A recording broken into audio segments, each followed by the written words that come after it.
আসসালামু আলাইকুম। This is my Galaxy S23। Almost 4 মাসের উপরে হয় এইটা আমি কিনেছিলাম। Snapdragon 8 Gen 2, triple camera set up, One UI 7, S AMOLED display, সব কিছু ঠিকঠাক থাকলেও এইটাতে গ্রিন লাইন এখন 2টা। আর আমাদের দেশের কমিউনিটিগুলোতে যদি আপনারা কিছুক্ষণ থাকেন তাহলে দেখতে পারবেন স্যামসাংয়ের এস সিরিজে বর্তমানে কী পরিমাণে গ্রিন লাইন ইস্যু হচ্ছে। হ্যাঁ, আপনারা বলতে পারেন যে বাংলাদেশে প্রচুর পরিমাণে রিফাবলিশড ফোন পাওয়া যায়, সেক্ষেত্রে গ্রিন লাইন হওয়াটা একেবারেই স্বাভাবিক। অস্বাভাবিকটাই হয় আমার সাথে সহ আরও বেশ কয়েকজনের। আমারটার কথা আগে একটু বলি। এখন বর্তমানে আমার স্যামসাং S23 থেকে শ্যুট হচ্ছে, রেকর্ড করতেছি এটা থেকেই। আর আমার স্যামসাংয়ের এস সিরিজের S20 FE আছে, সুপার প্রিমিয়াম একটা ফোন। এটি থেকে এখন সাউন্ড রেকর্ড করতেছি আমি।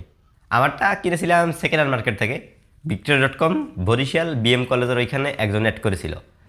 এইটা যে ভাই কিনছে 2 বছর ব্যবহার করছে, দেন One UI 7 আপডেটটা যখন আসে, আপডেটটা দেয়, তার 11 কিংবা 12 দিন পরে গিয়েই হঠাৎ করে একটা গ্রিন লাইন চলে আসে কোনো রকম কারণ ছাড়াই।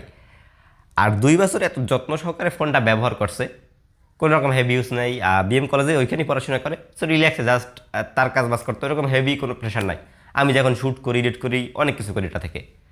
ভাই খুবই হতাশ হয়ে যায় স্যামসাংয়ের থেকে, যে 80,000 টাকায় কিনছিল তখন 256 GB ভ্যারিয়েন্ট, এত নর্মাল ইউজ হচ্ছে গ্রিন লাইন, কখনো ভাই মানতে পারতেছে না। কষ্টের ঠয় আমারও অনেক কথা পাইছে। আর এরপরে আমি যখন কিনতে গেছিলাম তখনকার ঘটনা এটা। আর একটা গ্রিন লাইন সহ তখন আমি কিনেছিলাম, কেনার ওই টিমটাতে ভাবছি যে হয় যেহেতু একটা আসছে সেক্ষেত্রে তারা 10টা আসতে পারে। আর ভাই বলছে ভাই 10টা আসলে আমার কিছু করার নাই, আমি এই নিয়েই তার কাছ থেকে এই প্রোডাক্টটা কিনি। আর আজ থেকে 8 থেকে 10 দিন হয় আমার এই যে আর একটা গ্রিন লাইন এইটা আসছে, হঠাৎ আসছে। আমি ভিডিও কলে একজনের সাথে কথা বলতে আসি, আর কথা বলার সময় দেখি আস্তে আস্তে আস্তে আস্তে আস্তে আস্তে চিকুন থেকে মোটা হইতেছে। তখন হঠাৎ করে চলে এসেছে, আবার চলে গেছিলো, আবার আসছে, তবে এখন এটা বর্তমানে পার্মানেন্টই আছে। তো আমার ক্ষেত্রে ঘটনাটা, আর এরকম কমিউনিটির আরও অনেকের আছে যারা ব্র্যান্ড নিউ ইনঅ্যাক্টিভ ফোন কিনে আপনার এরকম অনেক প্রাইসে অনেক বছর বা অনেক মাস ইউজ করে, দেন সমস্যাটা আসে। আর আপনারা যারা বলেন রিফারবিশড ফোনে এরকম সমস্যা হয়, বাংলাদেশে মনে হয় সবচেয়ে বেশি রিফারবিশড ফোন পাওয়া যায় স্যামসাং, আইফোন, পিক্সেল। আর রিফারবিশড ফোন যারা বোঝেন না, এক কথায় বলি, আর ডিসপ্লে, ক্যামেরা, বিভিন্ন পার্টস, ব্যাটারি এক এক জায়গা থেকে এক এক রকমের আসিয়া ফোনের ভিতরে চিপকায়, দেন একটা ফোন তৈরি হয়। আর বডি চেঞ্জ থাকে, ব্যাটারি চেঞ্জ থাকে, ডিসপ্লে প্রত্যেকটা parts change, and this is refurbished. আপনি চায়নার অনেক ভিডিও আছে, আপনার চাইলে দেখতে পারেন। তো ওই ফোনগুলো যখন ইন্টারনাল পার্টস এক একটা আরেকটার সাথে সংযোগ করে, তো ওইখানে ধরেন আপনার সংযোগ ঠিকঠাকভাবে হয় না, আর ডিসপ্লে রিবনে কানেকশনের প্রবলেম থাকে, তো টুকটাক ইস্যুর জন্য ওই গ্রিন লাইন চলে আসে বা এক্সপেরিমেন্টের সমস্যাটা আসে। তো রিফাবলিশড ফোনে তো গ্রিন লাইন আসেই, ওই ফোনগুলোর ইউজেবিলিটি তেমন ভালো না, অল্পতেই গরম হয়ে যায়, ব্যাটারি ব্যাকআপ কম, আর ক্যামেরা পারফরমেন্স ভালো না। রিফাবলিশড ফোন একটা অন্য লেভেলের খেলা। আর বর্তমানে আমার এই ফোনটা চালাতেছে One UI 7, অ্যান্ড্রয়েড ভার্সন 15। এইটাতে One UI 8, অ্যান্ড্রয়েড ভার্সন 16-এর আপডেট অলরেডি চলে আসছে আমার ফোনে, গত 1 মাসের উপরে হয়। তবে সাহস করে আপডেট দিতে পারতেছি না, এখন 2টি আছে, আপডেট দিলে যদি 2টির জায়গায় 4টে হয়ে যায়। আর আদার্স যে স্যামসাং ফোন আছে বর্তমানে S25 আলট্রা চলতে আছে, লেটেস্ট মডেল।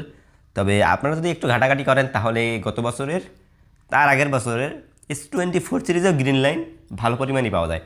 S24 আলট্রাতে আপনারা যদি গ্রুপে কমিউনিটি থাকেন তাহলে দেখতে পারবেন এই ফোনগুলোতে অলরেডি গ্রিন লাইন আসা শুরু করতেছে।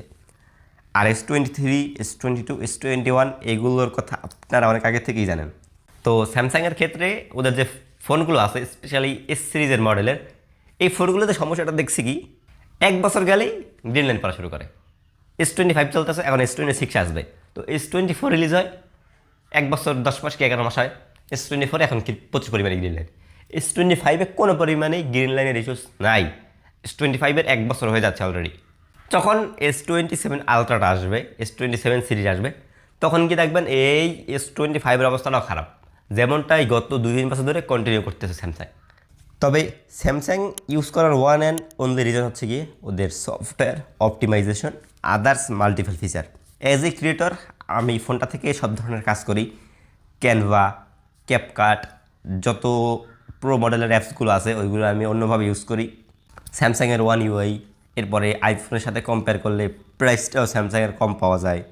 আপাতত হিউজ পরিমাণে টাকা নাই, টাকা থাকলে একটা অ্যাপেলের প্রো মডেলে শিফট করতাম, কিন্তু অ্যাপেলে প্রচুর পরিমাণে লিমিটেশন, এই জন্য মাঝে মাঝে মাথা গরম হয়ে যায়।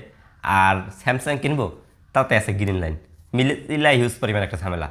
আর এখন আমি আপাতত S23টা বিক্রি করবো না, এইটা বিক্রির কোনো প্ল্যানে নেই। আমি এটা অনেকটাই কম দামে কিনছিলাম, একটা গ্রিন লাইন সহ বক্স ছিল, 256 GB কেবল, ক্যাশ মেমো, এভরিথিং। শুধুমাত্র আমি গ্রিন লাইন সহ পাইছি এইটা। আর এইটার যে ক্যামেরা কোয়ালিটি ভাই, মেইন আলট্রা ওয়াইড টেলিফটো ইনসে, আর ডিসপ্লে, স্পিকার কোয়ালিটি হ্যাপটিক, আর এটার কম্প্যাক্ট সাইজ, মানে ওভারঅল একটা যে মজা ভাই, এইটা আর কি মিস করা যাবে না। ফ্ল্যাগশিপই।